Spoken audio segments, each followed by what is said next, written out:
आज हम लोग लेक्चर नंबर 2 पढ़ते हैं। इसमें पढ़ना क्या है कि ब्रह्मांड का जन्म आज से लगभग 13.8 बिलियन साल पहले एक अकाल्पनीय रूप से गर्म घने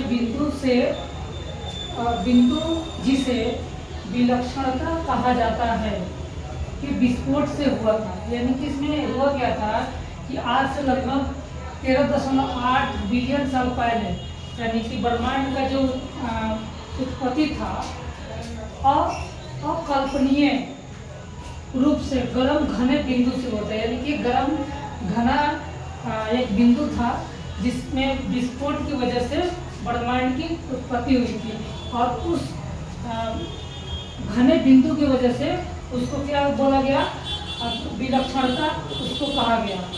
और इसी विलक्षणता को महाविस्फोट से होने के वजह से यानी कि ब्रह्मांड की उत्पत्ति हुई और ब्रह्मांड की उत्पत्ति होने की वजह से इसे महाविस्फोट सिद्धांत व बिग बैंग थ्योरी के नाम से जाना जाता है।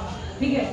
और इसे सन 1925 में अमेरिकी खगोल शास्त्री एडविन हबल ने साबित किया था कि ब्रह्मांड का विस्तार हो रहा है। यानी कि ब्रह्मांड का विस्तार होने के लिए सबसे पहले एक अमेरिका के खगोल शास्त्री थे जिनका नाम था एडविन हबल।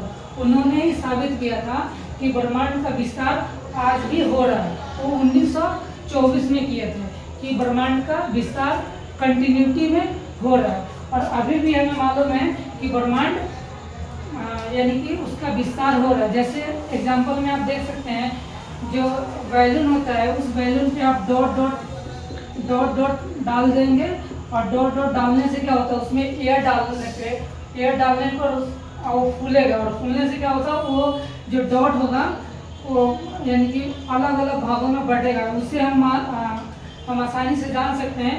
सेम उसी कंडीशन में ब्रह्मांड का भी विस्तार दिन प्रतिदिन होते जा रहा है। और हम लोग कल ये पढ़े थे कि ब्रह्मांड जो है, ब्रह्मांड के अंदर एक गैलेक्सी, स्टार और प्लैनेट होता है।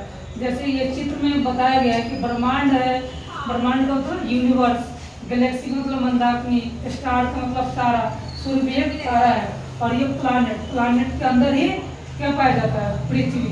और ये मानचित्र से हम देख सकते हैं कि गैलेक्सी का अंदर यूनिवर्स के अंदर ही गैलेक्सी पाया जाता है, गैलेक्सी के अंदर ही स्टार पाया जाता है और इसी स्टार के अंदर प्लैनेट पाया जाता है और इसी प्लैनेट के अंदर ही हमारा ये पृथ्वी है यानी कि अर्थ है। और इसी से हम मालूम कर सकते हैं कि हमारा ज्योग्राफी कैसे उसका उत्पत्ति हुआ।